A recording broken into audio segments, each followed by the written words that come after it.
We'll see how Welcome everybody to the webinar on student loans and how to handle delinquent and defaulting loans. And this is Bruce Storpalen from the National Housing Resource Center. This is part of a series we're doing, which hopefully you were on the first round of these webinars, and there'll be one more coming in 2 weeks. These are in a week or two, depending on which one you sign up for. And the whole idea is that we are really trying to help housing counselors get a good background on what to do when your clients come in and they have student loans, either too much of them or having trouble paying what they've got, or trying to figure out what the best options are for them. And we're really appreciative of our guest hosts to the call, and that's people from Student Debt Crisis, Natalia Abrams and Cody Hunanian, who are doing much of the training and information, along with Maggie Thompson from Higher Ed, Not Debt, and with Josh Cohen, the student loan lawyer, all of whom are really doing the nitty-gritty training on these sessions. And we'll dive into it in a minute. I'm going to do a quick introduction on National Housing Resource Center just to make sure you know who we are. We're a national advocacy group for the housing counseling community, and we've been active for 3.5 years now, working on getting better funding, better recognition, getting housing counseling as part of the decision-making process so that housing counseling is integrated into much of the public policy that happens, and hopefully going forward in mortgage origination and mortgage servicing. And this is part of a series of things that we do to really help strengthen the housing counseling community. We'll have our national meeting for housing counselors, the leaders in housing counseling, meeting in December this year, December 10th in DC. Certainly people are interested, they should contact me about coming to it. But our goal is to really broaden and deepen the impact of the housing counseling community and help generate new money and stability for the work good work that you all are doing out in the field. Housing counseling obviously closely tied with the issues around student debts and has a big impact on our work, and that's why we've made a special project out of this. And a big thanks to the people at Student Debt Crisis, at Higher Ed and Not Debt, and Student Loan Lawyer for helping us out with these sessions. The next session, we'll repeat it once, maybe in a week and in 2 weeks. It's on the public service option, very important to know about. This is where if you're working for a nonprofit or government agency, the loan can be forgiven after 10 years. Very valuable for your clients who fit into that, but also for people who work in the housing counseling field, and a reason for people maybe to stay in the field longer, and really useful for all of us. We'll also spend some time on loan consolidation, and while we've touched on it some, and we'll touch on it some today, do a little bit more on private loans. Most of what we have been talking about have been government loans, and you will see some clients come in with student loans that are by a private vendor, and what we can do in those situations. When you have any questions, please put them in the question box, and we'll put them in the queue. There'll be time at the end for Q&A, and we will have another session in January to update when the rules change on student loans. There'll be a new update for people, and we'll widely publicize that to the people who attended this meeting. And we hope to do another cycle in 2016 as well on these, if you've got other staff members who would like to be part of it. We're planning a Leaders in Housing Counseling advocacy call with our friends from Student Debt Crisis and Higher Ed Not Debt on November 5th. That'll be one of the Leaders in Housing Counseling calls, and the whole idea will be what can we do around these issues in terms of advocacy and what's being done already and other things that we can add to the conversation. So so keep that on your calendar as well. Matthew Gaudreau from our staff is moderating the call and handling the questions. Also, Matthew, can you explain if how people can pull down the slides for the call? Yeah, so in the GoToMeeting control panel, there's just a tab that says Handouts. So if you just click on the plus sign to expand that, you'll see the PDF of the slides for today. If you don't see the control panel, it's because it's hidden, and there, you'll see just a narrow little strip with a few buttons on it. There's an orange arrow that you just, the top one, you just click on that and it'll display the control panel. Thank you, Matthew. So let's move into the presentation. So Natalia, Cody, Maggie, Josh, take it away. Thank you so much, Chris. Thank you for having us. We are delighted to join you all to discuss student loan debt. As Bruce brought up, most of what we will be talking about relates to federal student loan debt. And today we are going to be talking about default and delinquency and how to make sure that your loans remain in good standing.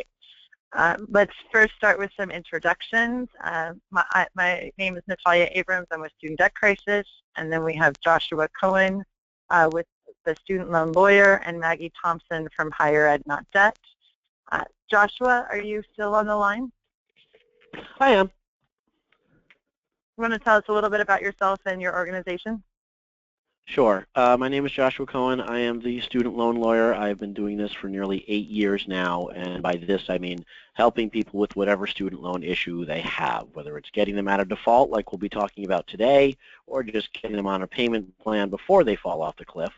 I also help people with their private loans if they get sued, and I deal with the Department of Education as well. And I help people do whatever they need to do to deal with their loan. That's the bottom line. Great. Thank you so much, Joshua. We also have Maggie Thompson with Higher Ed Not Debt. Maggie, are you on the line? Yep, I'm here. My name's Maggie Thompson. I'm the campaign manager for Higher Ed Not Debt. We are a multi-organization, multi-year campaign that's aimed at getting the student debt crisis under control. We're housed in the Center for American Progress, but we have sort of partners across the sector, including Student Debt Crisis and Natalia, who were some of our founding partners. We work really more on the advocacy side of the student debt issue. What are the policies that we can advocate for that will help borrowers? But of course, as part of that and building a base of student loan borrowers to help push for change, we have had a lot of conversations with borrowers about how they can manage their debt or get out of trouble with their debt. So really looking forward to the call. Great. Thank you so much, Maggie. And as I mentioned before, I'm Natalia Abrams working with studentdebtcrisis.org. We do a lot of advocacy as well, like Higher Ed Not Debt, but where we specialize is direct member support. We feel that we've navigated this world of student loan debt, especially these government programs that we've been talking to you about the last few weeks, income-driven repayment programs, public service loan forgiveness, default and delinquency, and we really try to disseminate this information to the borrowers themselves to help them as much as possible with their student loan debt. And with that, we can get into today's webinar. So we're just going to go over some basic numbers. If you've been with us previously before, this will be a refresher course. So currently we have $1.3 trillion of student loan debt, and that is actually growing. We're starting to hear reports of $1.4 trillion. In 2000, just to give you some historical context, the overall student loan amount was $200 billion, which means we've added over $1.2 trillion in less than 15 years. So this is, we aptly named our organization Student Debt Crisis. We believe that this is a crisis, and that housing counselors, credit counselors, we all need to make sure that we're speaking with our clients about how to maintain and get out of their student loan debt. We can go to the next slide. So we just have a few numbers here that are important to get a grasp of the overall crisis. So $33,000 is the average debt that most people have. A majority of that debt is from federal student loans, which is what we're talking to you about here today. We have 43 million Americans and growing with student loan debt. As we mentioned before, we have the 1.3 trillion. 1 trillion is federal student loan debt. The remaining is private debt. But as you can see, this is going to be the majority of your clients. And in addition, we tend to think of our government is not a profit-making entity, but in fact, the CBO has projected anywhere from 100 billion to 150 billion that the government will profit off of the federal student loan system. So it's something to keep in mind when we talk about looking for ways to get out of this crisis, that it's already making money on the federal government side. So again, we're going to do some more review. If you've been with us before, just bear with us. We'll go quickly through this, but we're going to just mention the differences between federal and private loans. So federal loans are need-based. They are subsidized or unsubsidized. Where they really are amazing over the private loans is that you can get subsidized interest, so you do not start paying interest until 6 months after you graduate. It is a fixed interest rate payment. Currently, the interest rate is about 4.8% for undergraduate loans. There are a multitude of repayment options for federal loans. We went through that a few weeks ago: income-based repayment, pay-as-you-earn, income contingent repayment. There's also hardship deferments. There is loan forgiveness. We've put that in quotes because we know that term is being loosely used by many of the private consolidation companies, but federal loans, and we will cover this starting next week, does offer a public service loan forgiveness option, which after 10 years of being in the correct program, it's 120 consecutive months of payment. You can have the rest of your loans forgiven. Again, we will cover that next week. And then something we will cover today is default rehab. The very first time you fall into trouble with your federal student loans, there is a good option to get out of it, and this is not offered on the private loan side. As you can see, private loans are based on your credit history. The interest begins to accrue immediately.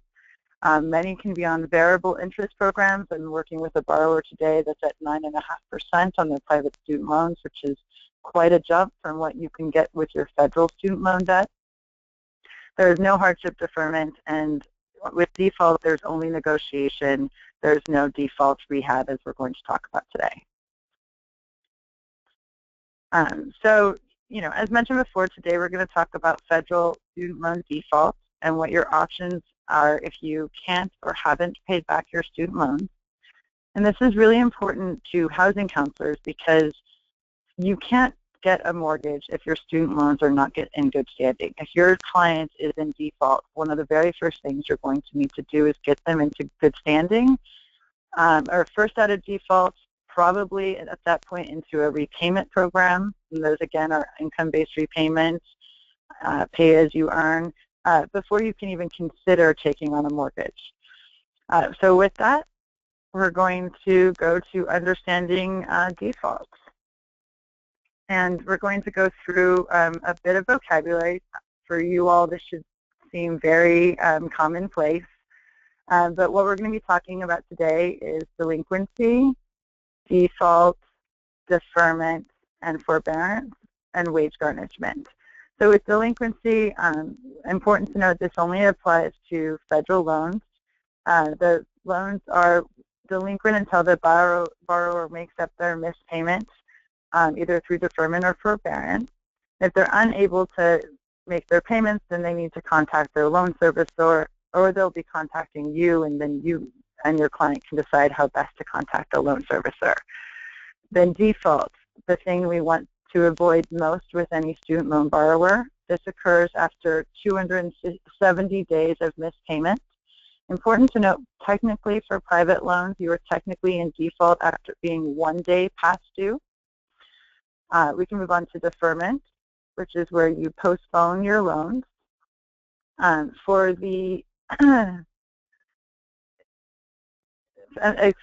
deferment, it's important that interest does not accrue on the subsidized loans. However, the unsubsidized loans, interest will accrue. Forbearance is a temporary suspension or reducing your loans. The lender may grant this for hardship. However, interest will accrue during that time. And the last important point is wage garnishment. If you have fallen into default, you have exhausted your opportunities to do federal default rehab. Your wages can be garnished up to 15%. This includes disability and Social Security. We currently have 160,000 Social Security recipients having a portion of their Social Security garnished due to defaulted student loans. So this is why it's so important, even when you retire, your student loans do not go away. So we need to make sure that we're alerting all borrowers of the income-driven repayment options and the default options in case they run into hard times. So just some quick, slides on what is going on with the defaulted situation. So currently there's 27%, or about, of the 3 million, there's about 11.5 million borrowers who are 30 days past due. We have between 8 and 10 million. The studies are a little bit all over the place of Americans currently in student loan default. And that's, quite a bit of the 43 million borrowers. And surprisingly enough, most of the people that are in default have very low balances. They're often small balances under $10,000, and they're often from for-profit schools of people that either did not complete their education or were promised job placement after graduation and in fact did not get a job of their choosing. And then you can see again that almost half of the defaults come from these for-profit institutions. And with that, I'm going to pass this over to Maggie Thompson, who's going to describe student loan default and some of the programs that will help us get out of it. Maggie, take it away. Thanks, Natalia. So delinquency and especially default for a student loan borrower is really a financially catastrophic event for an individual. So it's really hard for me to understate how important it is to prevent someone from going into delinquency and default, if at all possible. We'll be going through some of the options to get people out of those situations, but really sort of figuring out at all costs how to prevent people from going into default is really what we're going to focus on. So really quickly here, just some basics about the definitions of delinquency and default. So delinquency is sort of a purgatory before default that only exists for borrowers with federal loans. That's the majority of the loans in the market, but not everyone is going to have delinquency available to them if they have private loans. So delinquency kicks in when a borrower's loan is just a day or more past due, and after 3 months or 90 days of no payment, it ends up on a borrower's credit score. But delinquency, that's something that a borrower can really get out of as soon as their payments become current. But whether or not they get out of delinquency, that ding on their credit score does not go away necessarily after they've rehabilitated the loan.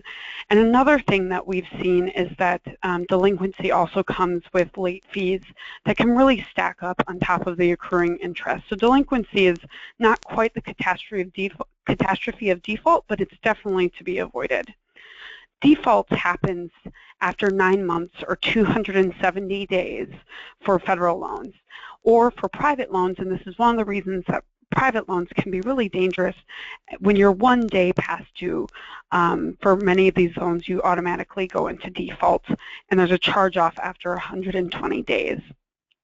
So these dings on your credit score last for a long time, for 7.5 years. And even if you rehabilitate your loan or pay it in full, you're still going to have those dings on your credit score. Default is when the wage garnishment kicks in, and it's also when an individual's loan will be sent to a debt collector. So, for an individual that has federal loans, there's a good chance they have a loan servicer like a Navient, which is the biggest company that services federal loans. Once their loan goes into default, then it gets kicked over to a debt collection company. And the federal government has sort of outsized abilities to collect this debt. Natalia mentioned that Social Security checks can be garnished, wages can be garnished. We've had people having their tax returns captured. So these are really, really harmful positions to be in. And one of the worst things about default is, of course, because interest rates are so high and you're accruing fees while you're not paying and you're in default, in addition to those initial consequences, the loan amount is going to be going up and up and up. And lastly, if a borrower is in default, they're ineligible for future aid. And this is something, we saw Natalia mention for-profit colleges. A lot of people that we work with, maybe went to a school that gave them a degree that's not really worth much in the labor market, and they want to go back to school to get another degree that's more marketable so they can get a job and pay off their debt. But unfortunately, because many of them are in default, they aren't able to get any more federal financial aid, so no Pell Grants, no Stafford loans, things like that. There's a lot of confusion on these terms, so figuring out sort of the status of a borrower's loan so you know exactly sort of the state they're in right away is really important. So if we want to go to the next slide, as I mentioned, because the consequences are so severe, anything that we can do to stop people from getting into delinquency or default is what we want to do. And the best tool that we have to avoid delinquency and default is a suite of repayment plans called the income-driven repayment programs. So this is something that's only people that have federal loans are eligible for income-driven repayment plans. But this essentially is a plan that will allow a borrower to peg their monthly payments to their income. So for some of the plans, for example, Pay As You Earn, which is one of the newest and most generous, a borrower will only have to pay 10% of their discretionary income a month. And for very low income borrowers, because the calculations for income-driven repayment programs take into account the poverty level, for a very low income borrower, there's a chance that their payment may be as low as $0 a month. But they would still be considered in repayment and their loans are current. So really figuring out whether or not a borrower is on an income-driven repayment plan if they're in danger of delinquency or default is really the first place to look. The other thing is that, a lot of times people, they sort of put their student loans in a black box. They don't want to think about them. They don't realize how bad it's gotten. It's a source of anxiety, and they're afraid to reach out to the people that are calling them and asking for payment. So really one of the things that is really good for a borrower to do is to figure out exactly their loans, how much they have, how many, and in what standing, is to communicate directly with their servicers, and make sure their address is up to date. We think that servicers that manage these loans can do a much better job of informing borrowers of their options, but in lieu of that, sometimes borrowers have to be really proactive. So, deferment and forbearance are two other options we'll talk about that can prevent a borrower from going into default. But really, starting with the income-driven repayment programs is generally going to be the best option. Another option for many borrowers is consolidation, and we'll talk a little bit about that. And I think the real key to all this is that from our perspective, especially in the federal student loan market, because there are so many options and there are the income-driven repayment programs, many of the defaults we see in the student loan market are preventable. And we need to make sure that servicers are doing their job to prevent these, but as an advocacy community, we can also be helping borrowers avoid these statuses. So if we want to go to the next one. So just to walk through the basics of the income-driven repayment plans, generally these have a set repayment period and a set percentage of your monthly discretionary income that takes into account the poverty level that determines your monthly payment. So for these different programs, you'll see, that the payment plans range from 25 years to 20 years. And all of these repayment plans have a forgiveness component that kicks in. So that's one of the things that's just great about these plans. And as you can see, the new IBR plan and Pay As You Earn are two programs where if a borrower is paying on time for 20 years, it doesn't have to be consecutive, just as long as they've made 20 years worth of on-time payments, whatever is left after they're done with that timeline is forgiven. So that's just a great part of these programs, especially for people that maybe have been in default in the past, have had their loan amount balloon, and they just can't picture paying it off. Income-driven repayment is going to give them a timeline and sort of light at the end of the tunnel where there's going to be loan forgiveness. Going on to the next slide, in terms, oh, I'm sorry, if we could go back one, just in terms of the repayment amounts,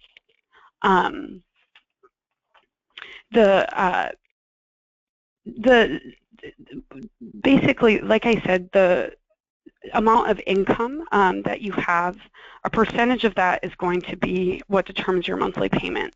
So for example, for the pay-as-you-earn plan, 10% of your monthly income is going to be going towards student loan repayment. So it's really a great way for borrowers to lower their payments and make them more manageable. So again, income-driven repayment programs, pay-as-you-earn, the new income-based repayment or IBR plan, those are really the first places to look to prevent default. If we could go to the next slide. So there are other options to prevent loan default that are available to borrowers. You know, there are definitely sort of a time and place for these.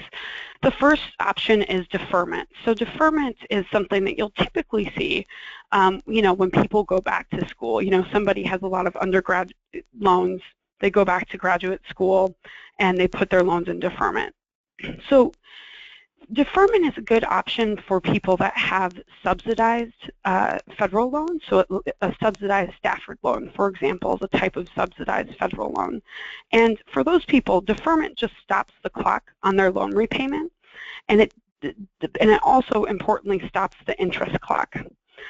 So that, you know, that's going to be a good option for borrowers that maybe just need to hit pause on their repayment to go back to school or something like that.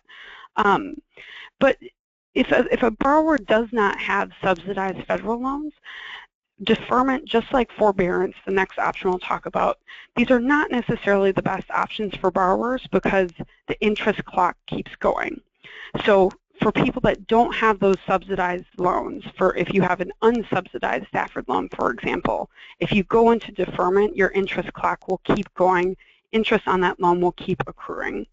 So, you know, this is an option for sure, but this is maybe not the first place to look unless a person has one of those subsidized federal loans. Forbearance is the next sort of option to prevent default. Forbearance is something that we've found, you know, people often are so desperate to lower their payments or just stop their payments because they're financially distressed and can't handle their loans, that a lot of times they'll call their servicer and be put into forbearance. Generally, this lasts for about a year. You can re-up it, but this is really an option that we don't necessarily think is a great option compared to income-driven repayment, just because forbearance does stop your payments, but your interest is going to keep accruing during the time that you're in forbearance. So that loan amount, especially because interest rates are so high on student loans right now, is just going to keep going up and up and up. So there's discretionary forbearance that a borrower can request, and there's also mandatory forbearance. Just a note here is that the term mandatory here refers to the lender's obligation to grant a borrower a forbearance, not a borrower's obligation to request forbearance. So, you know, this is something that for low-income borrowers, you know, there are things called mandatory administrative forbearances that last for up to 5 years in cases where, you know, the borrower just won't be able to repay the loan within their repayment time. But again, because interest is being charged and capitalized on all their loans during forbearance, that can be an expensive option, and getting them into an income-driven program might be better. And the last option here is consolidation. So this is, you know, something for somebody that has multiple loans. It does sort of simplify their repayment because they consolidate into one payment. You know, private loans, it's very straightforward. It's just like consolidating other consumer loans in some way. This is a good option for people that can potentially switch from a variable interest rate to a fixed interest rate. So if somebody's paying a very high interest rate, or if they have a variable interest rate on a private loan, for example, they can lock in at a fixed rate, and that can be a really good option. So this can, you know, lower payments, it can extend repayment periods, you know, but it does, of course, mean that more may be paid over time. So we'll go through a couple of examples where consolidation might be a good idea. But again, sort of the first place we'd say to look is those income-driven repayment programs. And then really quickly, just going through some of the eligibility for those options. I covered a little bit of this, but this slide just covers some of the eligibility requirements for deferment and forbearance. So you know, again, deferment is a lot of times for people that are back in school, they're going to graduate school. There are some deferments available for unemployment or financial hardship, or for individuals that are on active duty. Forbearance, you know, there's a number of different options here for either discretionary, which is a requested forbearance for financial hardship or an illness, or mandatory, again, something that the lender is required, you know, to grant in any of these cases. So those are just some of the basic eligibility requirements. So again, just going to the next slide, we can't say it enough, don't forget about the repayment plans. You know, deferment and forbearance they have their place to avoid default, and again, default can be so catastrophic.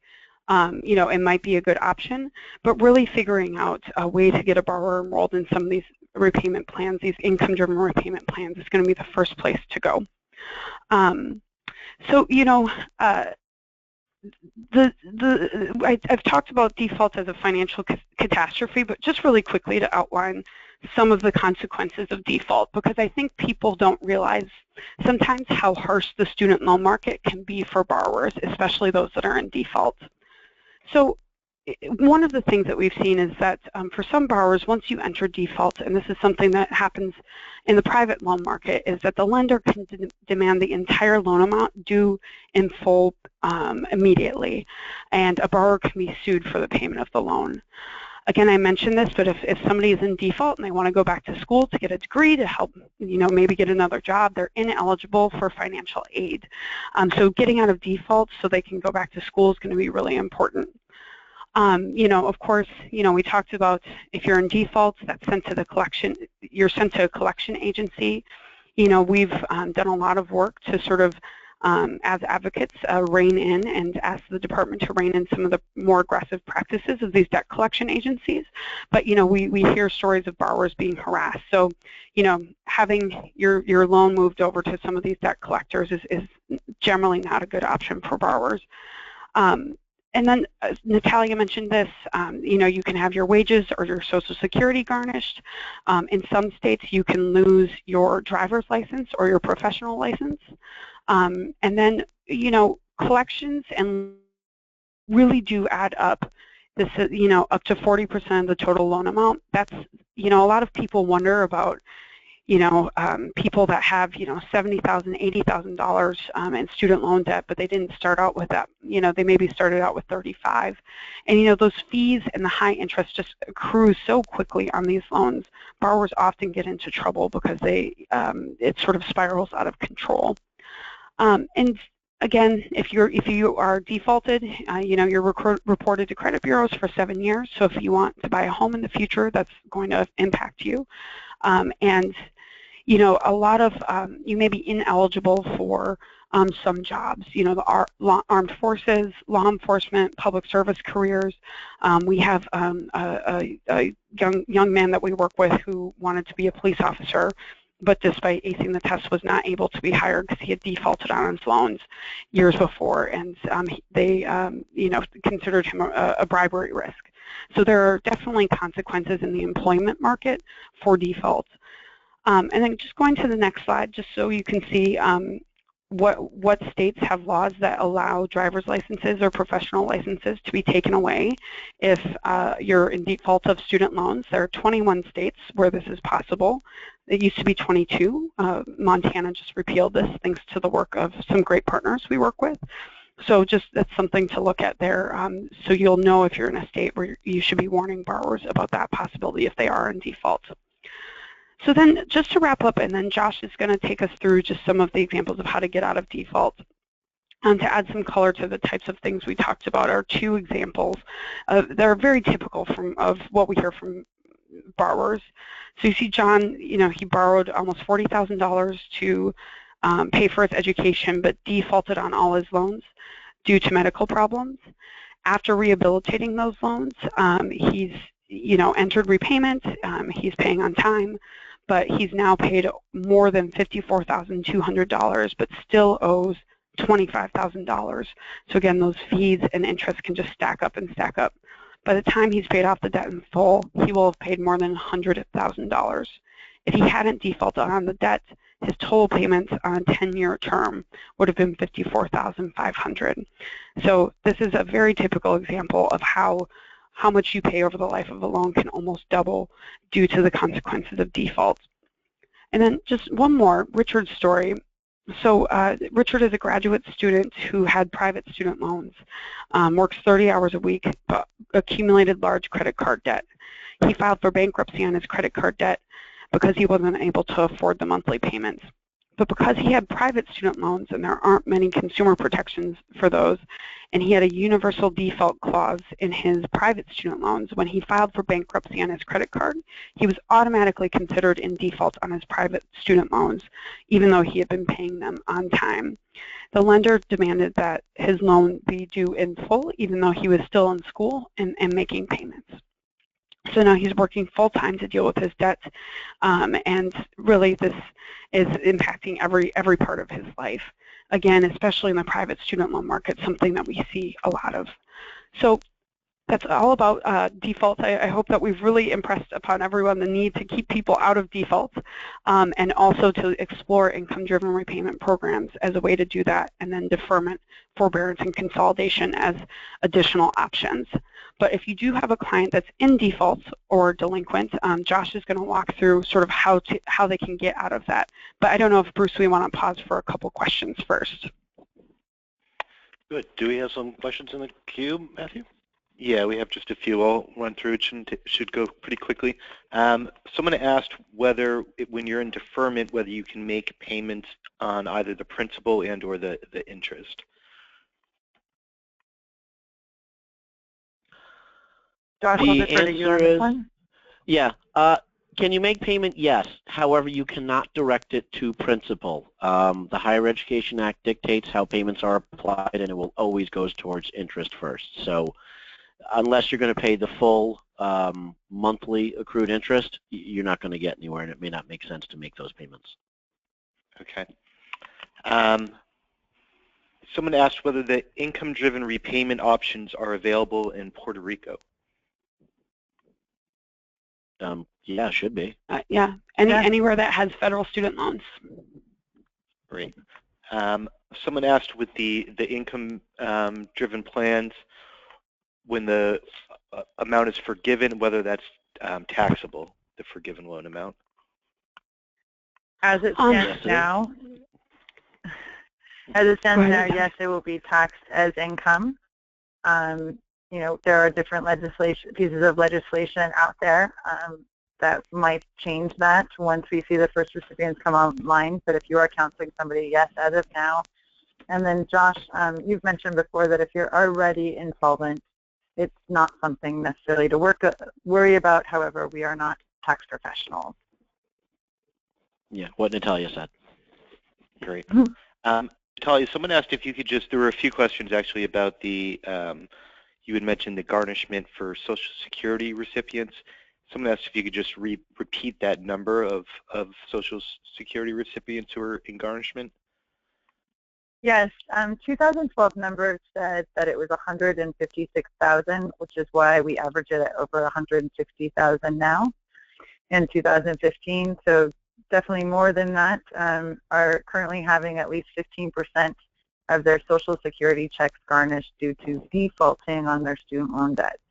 Many of these borrowers would have been applicable for income-driven repayment programs, but this is probably the fault of their servicer for not recommending these programs. There's no reason why they shouldn't be in income-based repayment, paying zero, and not having their wages garnished, but we didn't get to them in time. Great.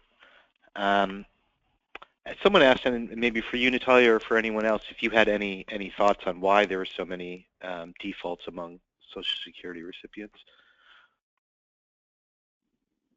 I think it's what I mentioned about the programs. We see so many Social Security recipients beyond fixed incomes, and a lot of people think that if they don't have their wages to be garnished. They're not aware that their Social Security can be garnished, so they think that this is something that can be ignored, which is why we've done a petition and a campaign around this to alert Social Security recipients that, in fact, you can't just start ignoring your student loan debt once you hit retirement age. Someone asked whether all private loans have a universal default clause.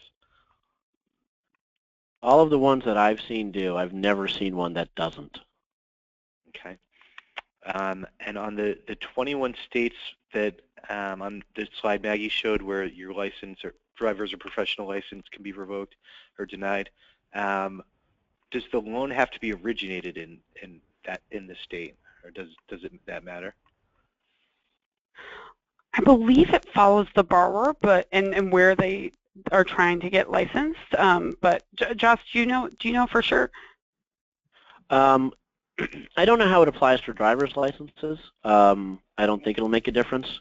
For professional licenses, the best example I can give is any lawyer who's attempting to gain admission to the Florida bar, if they have a defaulted private loan, doesn't even have to be federal, a defaulted private loan, you can't gain admission, and it doesn't matter where you took the loan out from. All right. Maybe we'll just do one more question. Does it make sense for a full-time student to start making interest payments on unsubsidized loans? I think that's something that they would have to decide for themselves. But I think that if you do have unsubsidized loans, again, even if you're in deferment, that interest clock is still going to be running. So I think, if it's possible for that student to continue making payments, that'll be in their best interest. But also if they're a student and maybe not able to work full-time because of that, their income may be low enough that an income-driven repayment program would be a good option for them. Great. We'll do another Q&A at the end. So folks, if I didn't get to your questions, we'll get back to them later.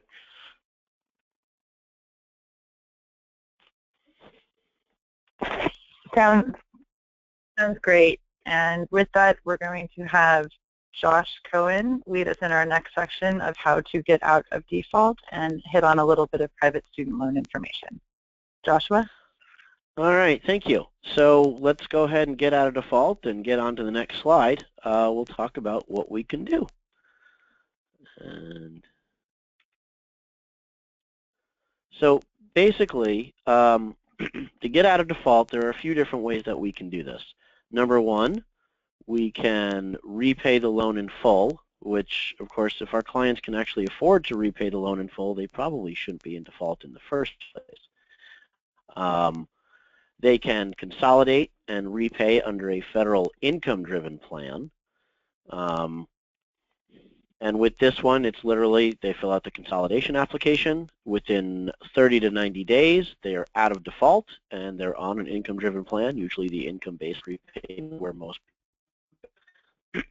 they can complete a rehabilitation, which is making 9 payments within 10 months, and those payments should be based as if they were on an income-based repayment plan, so they should be affordable for most people.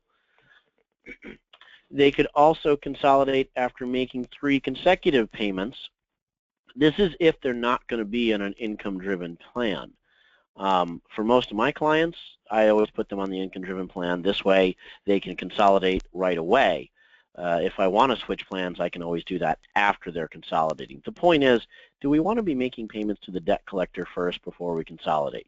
I personally don't want my clients doing that because the debt collectors actually get a commission, and we don't want them earning a commission because they don't really earn it. So I will consolidate them under an income-driven and switch them later if I need to. The last one is private loans. Private loans, you don't get them out of default. Once they've gone off the deep end, they're gone. The only thing you can do is settle them. Settlement ranges are between 30 to 80%. Mostly because we don't have the bankruptcy card anymore. It's really difficult to get these things discharged in bankruptcy. Not impossible, but difficult. So those are the ways that we get out of default. Let's go to the next slide and talk about some details with all of these.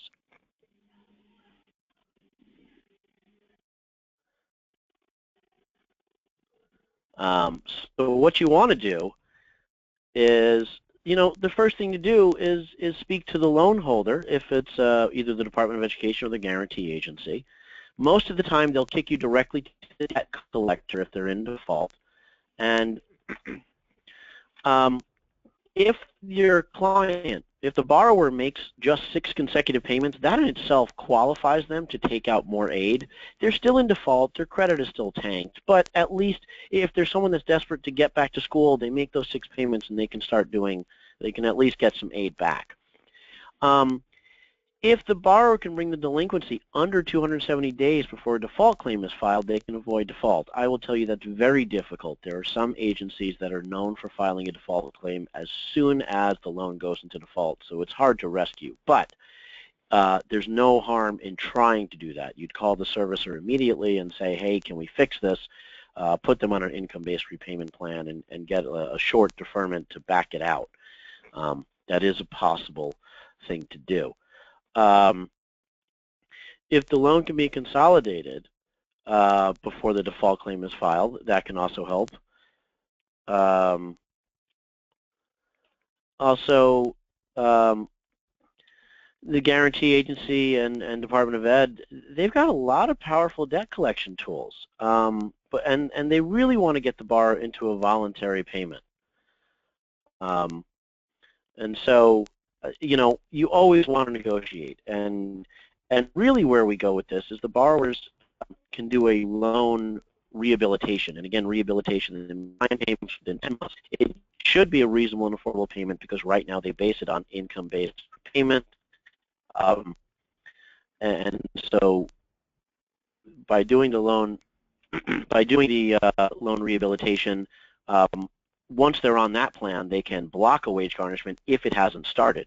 If a wage garnishment is already started, once they're on rehabilitation, when they make their 5th payment, the wage garnishment stops. Now remind the borrower, they must make the 6th, the 7th, the 8th, and the 9th payment to get all the way out of default.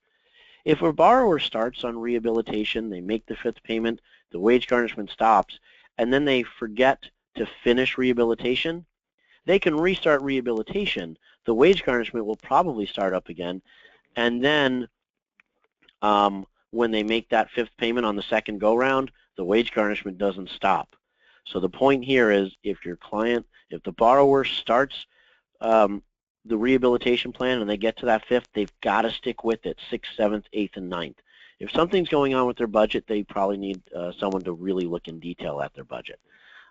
Let's look at the next slide here. We're talking about specifically rehabilitation. All right, and again, borrowers agree to reasonable and affordable payment if they can't afford the IBR level payment. Again, IBR will be the first payment plan that should be offered. But if not, and usually if there's a wage garnishment in place, they can't afford the IBR equivalent, so they can do a reasonable and affordable. And this is where they fill out their financials, give it to the debt collector. The debt collector will do an analysis and say, okay, here's the new payment. Loan rehabilitation is completed after 9 payments have been made. Now they've got 10 months to make these, so technically they can skip 1 payment. We don't want the borrower to do that because 1, we don't want them to forget, and 2, we want to be out of default as soon as possible. So make those 9 payments in a row if at all possible. If they have to skip, they're allowed to skip 1. Any payment made because of a wage garnishment does not count for rehabilitation. So if there's a wage garnishment in place, they have the wage garnishment payment and a voluntary rehabilitation payment. You can see where this sometimes is just simply unaffordable. And also collection costs and other fees might be added to the principal. A repayment plan can prevent getting into rehabilitation. If they're on the income-based repayment plan, when they're done, their income-based repayment should still be the same, being cured, even though there was a collection fee added, because remember, income-based is based on the income of the individual, not necessarily the size of their loan. Also, if their loan happens to be with the Department of Education, if it's a direct loan, they are currently waiving the collection costs. So it's possible to get out of default without any additional fee. which can be very helpful. After rehabilitation is completed, all of the benefits are returned. They can have any repayment option. They can do deferments and forbearances if they need them. They can have public service loan forgiveness. Their rights are reestablished as if this never happened. And again, make their fifth rehabilitation payment, garnishment stops. When they're completely rehabilitated, the word default comes off of their credit report. Any tax refund intercept also stops. So rehabilitation is a nice way to get out of default. Let's move on to the next slide, and actually in 2 slides, we're going to start talking about private loans and, well, plainly how much they suck.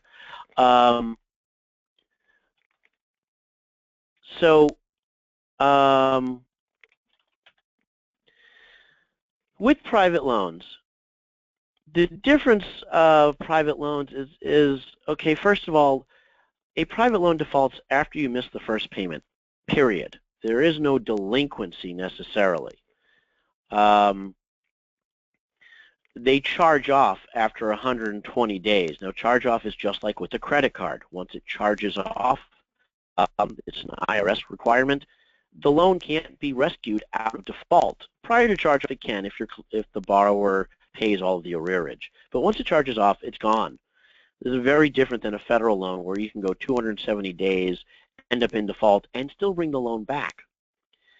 Repayment plans aren't really available. It's pay or don't pay. It's not much of an option. Sometimes they'll offer a deferment or a forbearance. There are companies out there that charge for a deferment, which makes no sense because if you can't pay the loan, how are you going to pay for the deferment?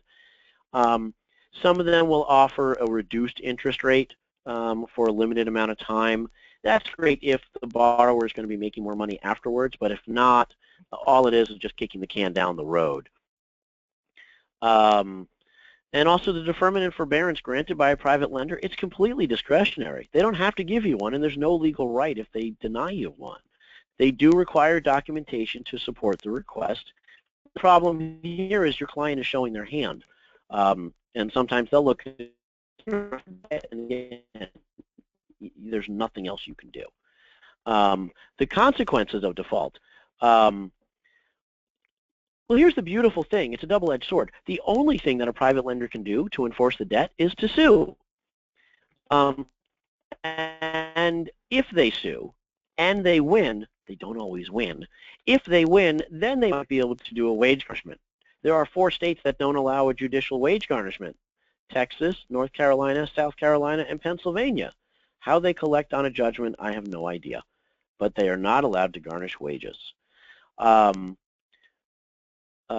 is no ability to rehabilitate the loan. And it reports to the credit bureau. It stays on there for 7.5 years from the time that they've missed their first payment. You're not necessarily going to lose your driver's license. Your professional license, that is actually, it's a case-by-case issue. I've never seen a lawyer lose their license for going into default on a loan, whether it's private or federal. But I have seen it as a bar to gain admission to the bar. That's kind of a funny sentence. I don't know how it affects other licensed professionals. They can't touch a tax refund. They can't touch Social Security because these are all federal payments. And private lenders never have access to that. There are much, fewer methods to recover than what the federal government has. They're the exact same protections for other consumer issues. Fair Debt Collection Practices Act, protection from debt collection harassment. And also many states have a creditor collection protections so that even the lender of a private loan could be subject to violation into state law claims. Private loans are also subject to TILA, which you guys as housing counselors are aware of, the Truth in Lending Act. They're also subject to the Fair Credit Reporting Act. They have to report properly to credit reports. Now, yes, they're very difficult to discharge in bankruptcy. It is a high standard of undue hardship or unique circumstances, but it's not impossible. And from where I sit, I think private loans are easier to discharge than federal loans. Of course, that's easy to say when it's so extremely difficult to begin with. Let's move to the next slide. We'll talk about other methods to deal with these loans. One more slide. Administrative discharges, and this is only for federal loans, okay? A closed school discharge. If the school closed while the borrower was attending or within 120 days of the last attendance, the borrower didn't graduate, they can get a closed school discharge. Fall certification for student eligibility. If there are reasons why the borrower should not have been at the school, maybe they didn't have a high school diploma, or maybe it was for a degree that they're not eligible to work in to begin with, things of that sort. Unauthorized payment, or if they're a victim of identity theft, they never authorized themselves to be. Those are administrative discharges. For a private loan, if they didn't sign the note, if that was an unauthorized signature, you've got a fraud claim that can be brought in state court. Plenty of lawyers understand how this one works. If an unpaid refund, when the borrower gets a federal loan, first it goes towards tuition and such, but after that, the borrower will get back a portion of the loan to pay for textbooks and other things. If they didn't receive that refund, they can get that portion discharged. Other available discharges, obviously the discharge in bankruptcy, we'll talk about that in a minute. Total and permanent disability discharge. If the borrower is totally and permanently discharged, not just because they're on SSDI, but really can't hold a job and a doctor will verify that, or if they're on SSDI and they have a review letter from Social Security that says they're 5 or 7 years, then they can get out of their loan. There's a 3-year look-back period from the date that, sorry, not a look-back, from the date that they receive the discharge, they'll be monitored for 3 years after that to see if they start working again. If they do, the loan comes back. If the borrower dies, or if it's the student for a Parent Plus loan, then the loan is discharged. The point here is federal loans never attach to an estate. They die with the borrower.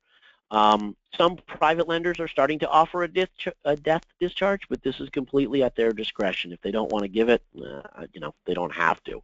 And this is an issue when it comes to co-signed private loans. And last one, Perkins loans have their own unique cancellations as well, which are worth looking into. We'll talk about that in the probably in the next webinar when we talk about other forgivenesses. Let's move on to the next slide. Okay, we're going to talk about loan forgiveness myths. Okay, there's tons of shady businesses out there. If you go onto any website, in fact, when you're bored, go onto Google and type in Obama loan forgiveness, and you will find a stack of all of these amazing websites that offer Obama loan forgiveness. The only problem is there is no Obama loan forgiveness. You can't get anything new here. They also like to say they work with the Department of Education. You know what, we all work with the Department of Education, but we are not authorized in any way, shape, or form by the Department of Education. And these scam companies don't have any more leverage than we do. And they don't have any more information than what you have right now. For the average borrower, there's little options to have the debt forgiven, but there are some real options that we'll take a look at. There are instances where they can be canceled. That we talked about, the administrative discharges. There are two ways that student loans can be forgiven. Okay, there's the public service loan forgiveness, which we'll be presenting in depth on the next webinar. There's also a teacher forgiveness, and this is only for teachers. The public service loan forgiveness will cover anybody in a qualifying employer. So the principal and the administrative assistants at a school, they can have public service loan forgiveness as well. It began in 2007. None of the public service loan forgiveness debt will be forgiven in 2017. So you may have some people saying, well, I tried to sign up, but I can't. That's correct. It's because they don't sign up until they fully qualify. That won't happen until 2017. Again, we'll talk more about it next week. And basically, a quick overview with public service loan forgiveness, any balance remaining after 10 years of qualifying payments with a qualifying employer is forgiven tax-free. It's not about the job, it's about the employer. If the employer is a government or a nonprofit entity, then they qualify, and then we need to get them on the right plan, such as a IBR or ICR or even pay, and anything not paid after 10 years will be forgiven. Again, sign up for the webinar for next week. We'll be talking about this. Let's move on to the next slide. Talk about bankruptcy myths. And these really kill me. So if you take a look at the next slide, what's the problem? Well, borrowers are told they can't file bankruptcy on their student loan debt, but that's not necessarily true. And part of the issue is we have to say, okay, student loans must be included in the bankruptcy, but that doesn't mean it's discharged. And first thing is, people confuse including it with the bankruptcy versus discharging a bankruptcy. So the loan is always part of the bankruptcy, but less than 0.1% actually attempt to discharge it. And in order to discharge it, they have to prove undue hardship. That's the language in the bankruptcy code. Unfortunately, the language has never been clearly defined. Department of Education has been asked to clearly define it, and they fail to do so every time. So let's talk about the truths. Okay, student loan borrowers are having more success discharging their loans than people realize. While only 0.1% of borrowers are trying, 40% are actually successful. Now think about that in context. Most of those, there was a study done. The factors that contribute to winning are one, a borrower over the age of 50 who has some kind of medical issue and is actually pro se. They don't have an attorney. That's what the statistics have shown. And many times attorneys won't take this because either they can't figure out a way to get paid or they're uneducated and are afraid they're going to lose right off the bat. That's not true. With the Bruner test, and this is used in most circuits, undue hardship means that the debtor can't maintain a minimal standard of living. The condition will persist for a long time, usually the length, at least a good portion of the repayment period, and the debtor has has made good faith efforts to repay the loan. That doesn't mean they've actually paid. It means they've attempted to. They've tried to negotiate a payment that they can afford. Something happened. The legal definition for undue hardship it's being ironed out in the First Circuit. There is an appeal right now by a pro se, and some experts on both sides of the industry have been asked to file what are called amicus briefs to chime in to the court to help them decide what to do. This is happening in the First Circuit where they don't use the Bruner standard that we just talked about. They've never accepted it, and now they're looking for a way to craft something better. Also, the Eighth Circuit does use this, and that's North and South Dakota in that area. Does not use this. They use something called totality of circumstances, and it's slightly easier than Bruner, but not much. The advantage of bankruptcy, however, even if we're not going for a discharge, bankruptcy stalls all collection actions. So if there's a wage garnishment, it stops as soon as they're filed. If they're losing a Social Security, stopped. Bankruptcy will not stop a tax refund ever. That doesn't stop. But that's easy enough to deal with. In order to discharge a loan through bankruptcy, an adversary proceeding needs to be filed. And this is really a mini lawsuit within bankruptcy. So step one is filing the bankruptcy. Step two is filing an adversary proceeding. And you can see why it costs a little bit for an attorney because you're asking them for two things. Borrowers can have some or all of their student loan debt forgiven. Some circuits are allowing a partial discharge. Other circuits refuse it. It's an all or nothing. From where I sit, I think borrowers are really talking to a lawyer to see, at least run their odds.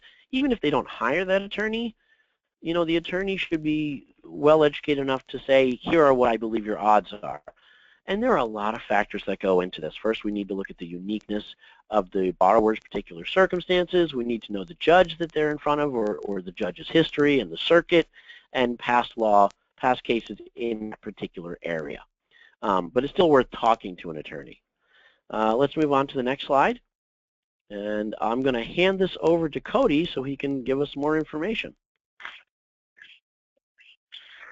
Hello, everyone. First, thanks to our presenters. That was wonderful. So thank you, Natalia, Josh, and Maggie. Before we move on to questions and some additional resources, I just wanted to let everyone know that we're going to be doing the third webinar series on Tuesday, November 27th, October 27th, and Tuesday, November 3rd. That's going to be on the public service option, private student loans, and loan consolidation. Last, we're going to be doing the advocacy panel on leaders and housing. That's going to be 1 p.m. Thursday, November 5th. So make sure to get registered for that so you don't miss it. And that's it for coming up. So I guess we should pass it off to Bruce and Matthew for questions. Great, thank you, Cody. And I'll just remind folks, if you have questions, you can put them in using the question box. So this is, I think, for Josh, and going back to a question that was asked the last round. So if someone is making, and I assume this is when they're in deferment, if you're making a payment that covers the interest, you said that whatever that act was requires that any payment go to interest first. But if they're paying above that, does any additional go to principal? Here's how, it's the Higher Education Act, and here's how it requires payments be applied. First, the payment goes towards the monthly interest that just accrued for that month. Then any leftover money goes to any arrearage. So remember, when you're in a forbearance or a deferment, the interest is racking up every month. So let's say you started doing an additional payment on the second month.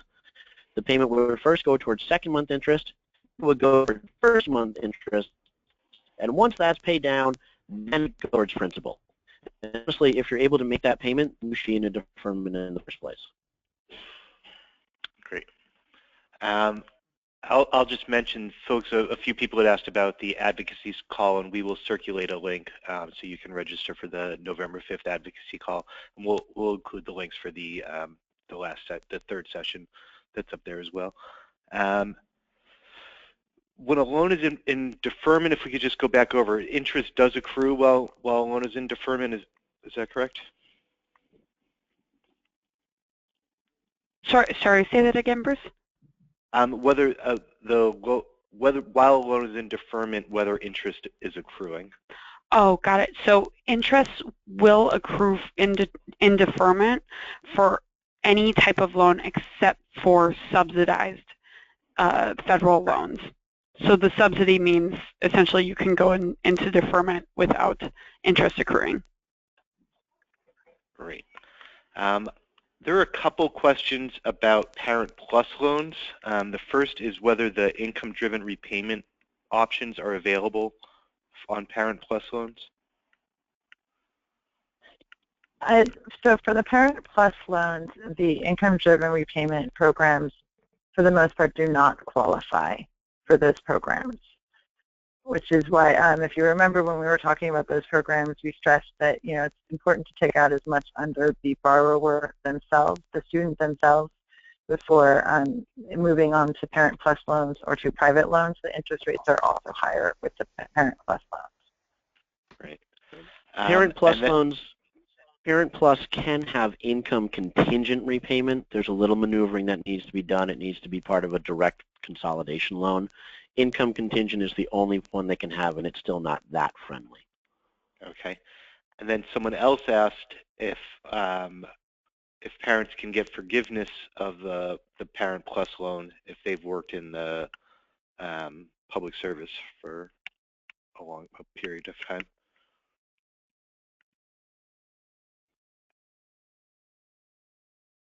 And the answer is yes. Go ahead, Josh. They can have public service loan forgiveness, but they still have to qualify. They have to be in a nonprofit, and they'll need to be on either income contingent repayment or in the 10-year standard plan, which sort of doesn't make sense. That question will be better qualified in the next webinar.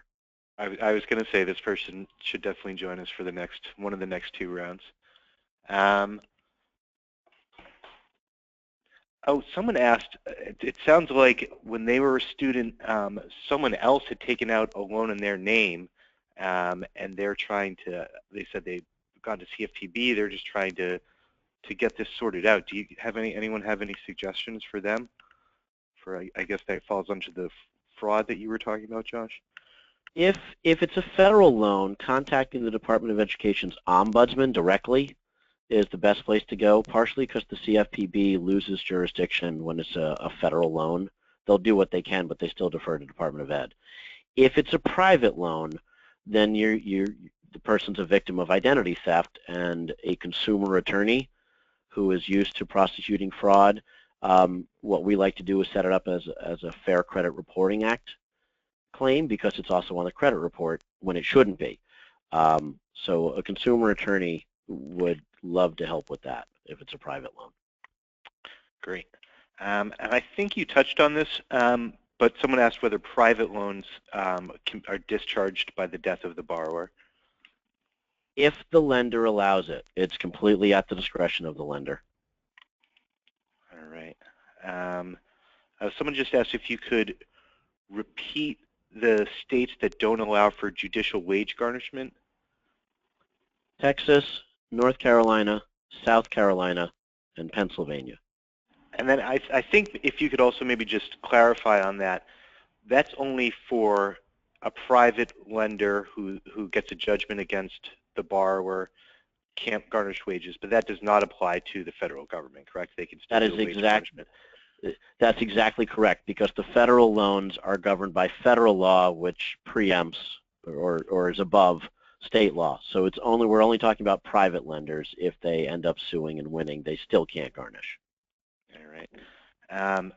Someone asked, how are student loans not dischargeable in bankruptcy? They asked how is it different than any other unsecured debt? Well, I'll tell you exactly why. Under the bankruptcy code, it's specifically section 523A8.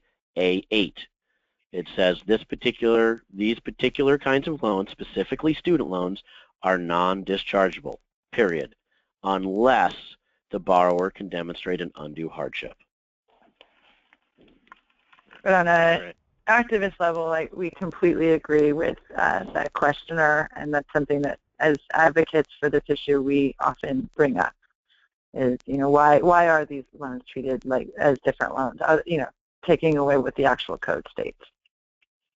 And I imagine we'll get into that some on the advocacy call for sure. On the 5th. Sure, great. All right. So someone asked if a borrower is on an income-driven repayment plan, can extra payments be applied to principal? So can the borrower make a higher payment that's required and apply it to principal? Again, it's an payment in and it's even tougher, because normally when you're on Josh, you're breaking up here. You're not even paying the monthly interest. Josh, you were sorry, breaking Josh, up if you could repeat, yeah. I'm sorry. It's just like the deferment question. When you're on an income-driven payment, you're not even paying the monthly interest. So the idea that you're going to pay even more than what your normal payment is, that's going to go right towards the interest that wasn't paid with your minimum payment. And then it's going to go towards the interest that wasn't paid for the months prior. And so you're rarely ever going to touch principal. My rule of thumb is, if you have someone that can afford to pay the monthly interest and hit principal, they don't belong on an income-driven repayment. Understand, income-driven repayment is made for survival. You can't pay off your loan and just survive. You're one side or the other, and that's part of the financial planning. Which way do you want it? And one thing that I'll just add to that, since a couple people are asking about sort of how borrowers can direct how their extra payments are applied. The Consumer Financial Protection Bureau, the CFPB, they have a whole site of resources for student loan borrowers, and one of them is a form letter or email that you can send to your servicer with language asking them to apply any payments you make after the minimum payment for each loan to your highest interest loan. So that is one thing a borrower can do to sort of, if they have multiple loans and they want to make sure their payments are going to the highest interest loan, if they're paying above the monthly minimum, there's some form language on the cfpb.gov website in the student loan section that we found really helpful to give to borrowers. Sorry, I just muted myself. I'm going to pass it back over to Cody now, who's going to go over some additional resources that are available. All right. Well, thank you, Bruce. Hope you guys are seeing all this. I just had a little technical difficulties with the slides, but I've got right now a list of valuable resources. First, we have many of the valuable resources from the federal website, studentaid.ed.gov. These are going to be links to the default page, the avoiding default page, and getting out of default page. So a lot of useful information directly from the federal government there. After that, we've got ibrinfo.org, another really useful website that kind of breaks the information down in a way that's really easy to read. After that, we have the borrower's default page. That's the website that we built with the AFL, CIO, and Higher Ed Not Debt. So we've got everything a borrower needs info-wise there. After that, we've got the CFPB complaint portal. If your clients or you reach a point that you believe a complaint is appropriate, the CFPB is a wonderful place to submit that. After that is the National Student Loan Data System, nslds.ed.gov. That's going to be the really, really important tool where you can go and find out if your clients are loans are federal or not. So just a reminder there. And last but not least is the newer website, the College Scorecard. That's going to be mostly for your clients. That's going to be a lot of information on the cost of attending certain colleges, program success rates, and things like that. Just another reminder for the NSLDS. This is a screenshot of the front page. You just click on Financial Aid Review, and from there it's actually very simple. So from there you can find out what kind of loans your clients have. And then last is our website. So we've got higherednotdebt.org, the studentloanlawyer.com, that's Joshua Cohen's site, and then the borrowers.org. And last is our site, studentdebtcrisis.org, and we've got a lot of resources there as well. I think the last thing we're going to discuss, I'm going to pass it off to Matt Ribe and Jeff Davis, just as additional resources that the housing counselors, U.S. housing counselors will find definitely of value. So Matt, if you want to take it away. Yes, thank you. Can you hear me all right? Yes, I can hear you. Yep. Okay, great. Well, yeah, thank you. So I'm Matt Ribe with the National Foundation for Credit Counseling. As folks on the call may know, we are a nationwide network of credit counselors and financial counselors. We have over 75 member agencies, 600 office locations all over the country, and over 1,500 certified counselors. And really the reason I wanted to be on the call today was just to talk a bit about our new student loan counseling program. Many of our agencies have been offering student loan counseling, including Money Management International, have been offering student loan counseling for a number of years now, and the NFCC has really stepped in, and we're launching a new counseling program based off of these efforts, including comprehensive counselor training certification and a comprehensive counseling protocol that has been reviewed by the Department of Education, the Department of Treasury, and the Consumer Financial Protection Bureau. So I just wanted to take a minute to talk about why you might want to send your clients, refer your clients to us, to one of our member agencies for in-depth student loan counseling. I think Natalia, Maggie, and Josh have really been doing an excellent job on these calls, outlining the considerations and the various repayment plans and what goes into deciding whether or not a client might want to sign up for one payment plan or another. As you can tell from these webinars, this is an extremely complex topic, and there's never any one answer that is going to be appropriate for all borrowers in all circumstances. It really is very individual determination. So if you have borrowers, for example, who certainly one of the themes of these webinars has been that income-based repayment is a great tool. Income-driven repayment plans are a great tool for helping borrowers avoid default and delinquency, and certainly that's true. But there are downsides to income-based repayment plans that we've worked through on these calls. And so, if you do have clients who may have longer-term, who want to understand how an income-based repayment plan might affect their longer-term financial strategy, want to develop a long-term financial strategy, some examples might be borrowers with particularly high loan balances, or borrowers who might have a low income now, facing a financial crisis now, but want to understand, what's going to happen in the future if their income goes up, or if they have a long-term objective like purchasing a home. Referring one of those clients to an NFCC agency might be a really great way for them to explore those options. And then really quick, I just wanted to note a few things, because this is really sort of a new service that the Department of Education and others are sort of looking at. Josh mentioned earlier some of the sort of misleading companies that are out there offering student loan relief services, those who are implying they're associated with the Department of Education, or saying that they can sign people up for the quote-unquote Obama loan forgiveness plan.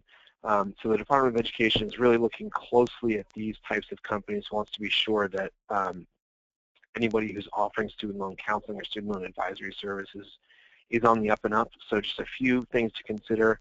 One is, as I said, income-based repayment plans. If you're signing people up for these, please just make sure that you're offering them a disclaimer about this is not a panacea and there are downsides to these solutions, and think about ways that you can work through those with borrowers. Another one is one of the resources mentioned, the National Student Loan Database System, NSLDS. It really is a great first stop for working with clients to help them understand what their portfolio of student loans are. But in order for a federal borrower to access that website, they need to have their unique identifier, which is a PIN number. And really, it's never appropriate for a counselor to ask a client for that PIN number. That's something that the Department of Education really takes very seriously. So always ask the client to enter that information themselves, and then provide you with what they find out. So I'll stop there, and I'll hand it over to Jeff. Thanks, Matt. Good job on that, and a good job by everybody, including Natalia, Maggie, and Josh, who just are a wealth of information. Most of you on the phone are probably aware of MMI. We are the largest full-service credit counseling agency in the country. We are a nonprofit tax-exempt 501c organization. We are providing services nationwide. And obviously you would know us from the credit counseling world and the housing counseling world, but as Matt mentioned, we have been involved in student loan counseling and in the student loan industry for a number of years now. And I'm happy to be involved in this particular webinar and reconnect with Natalia and Josh. We did some work together on a project for devourers.org that they referred to as a valuable resource earlier today. I think it's important that all of the organizations on the phone here understand that there is the need out there, that we see a growing need every day, and just the clients who are reaching out to us for the normal debt and budget counseling sessions that we do, people who are struggling with student loan debt on top of their mortgages or credit card debt. It continues to grow. We've needed to step into action quickly to build a robust training process for our counselors so that they could deal with the complexity on an individual by individual basis. Listening to the presentation today, I think it really underscores the complexity of the issues that individuals face in making the right decisions and understanding all of their options and choosing the best option for their specific situation. The good news is that for borrowers, is that there's a lot of consumer-focused nonprofit resources that are interested and available to assist. The bad news is that we've been working on this for years now, and still funding is elusive. The Department of Education continues to fund servicers and collection agencies to provide the services for the student loan borrowers, and yet they continue to fall short. And we believe it is time for a consumer-focused third party to be able to step into the picture. So I know that you'll be dealing with advocacy issues later, but we've been carrying that ball forward for quite a while now. In an attempt to understand the needs and begin to help our clients, we have been offering student loan counseling for a couple of years now. And just to give you a brief outline of what that looks like, everybody who calls MMI, if they have a student loan question or student loan problem, we will provide basic information and education on student loan repayment options free of charge. Now it's a fairly brief session. It's not the 45-minute debt and budget counseling session, but we do go over some key information, and we do provide them information on resources available out there, and some of those were shared by Cody in the earlier slide. But because there is no funding, we have to charge our clients who are seeking additional information. So there is a charge for individuals if they want to understand what the options are that would apply to their circumstances, and we will walk them through each of those options and allow them to review what each of them, what the impact will be on their personal situation. Matt, I'm glad that you brought up access to NSLDS being an issue, because that is something that we've been very sensitive to, and we've had to build a process whereby the client accesses the NSLDS information, and then we will discuss that information that the client has accessed. We do not have, and we are not going into NSLDS data because of the privacy issues involved. So that's one level. We will help them arrive at what we believe is the best option. There is another level of service that we offer our clients, and that's to help them with any documentation needs they may have. We will also help them interact with the servicers if that's necessary. And quite often that is. As we heard in the earlier presentations, the servicers don't always have the information, they don't always have the correct information, and quite often our counselors are helping guide not only our clients but the servicers through the various options that are available to make sure that our clients get the best available. Bruce asked me to provide characteristics of borrowers that we counsel to give you an indication of any characteristics that they may have in common. And after spending time with our counseling folks, we arrived at the conclusion that we're talking about an incredibly broad spectrum, and there aren't really any characteristics that we could share with you that would be beyond the fact that they're individuals struggling with student loans. Because the demographics involved are so broad now. We're talking about kids coming out of school, just getting out of school, all the way through to people who are retired and worrying about Social Security checks being garnished. There's opportunities to help people in each one of those stages, and we're very active in providing counseling services to each of those various segments. So unfortunately, there isn't any guidance I could give to the group here in regards to what to be looking for beyond the existence of student loan debt and individuals struggling to make their payments. So I'll just echo what Matt said a moment ago about our interest in being a part of the solution and offering our services. If you have any clients, if you're struggling to get them the help that you think they need that could help them with a housing issue or opportunity, please think of MMI as a resource. Appreciate the time today. Thank you very much, Jeff. And we've come to the end of our presentation here. Big thanks to everybody who participated. Please plan on joining round 3, which will be the starting in a week, and if you have registered, there will be one session and a repeat the following week on the public service option for government student loans, loan consolidation, private loans, and then we'll also have some time for Q&A. I know there were questions left over from one of the other sessions. Certainly, if you've got other things you'd like to drill down in, we will have some time. We'll have more time on that session for those as well. But thank you, everybody, for participating. Thanks to the trainers, and thank you for your work out in the field, please let us know if you've got some input about how we might do these better in the future.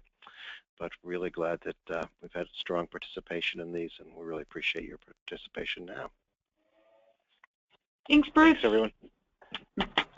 Bye. Thank you. Bye. Thanks, everyone.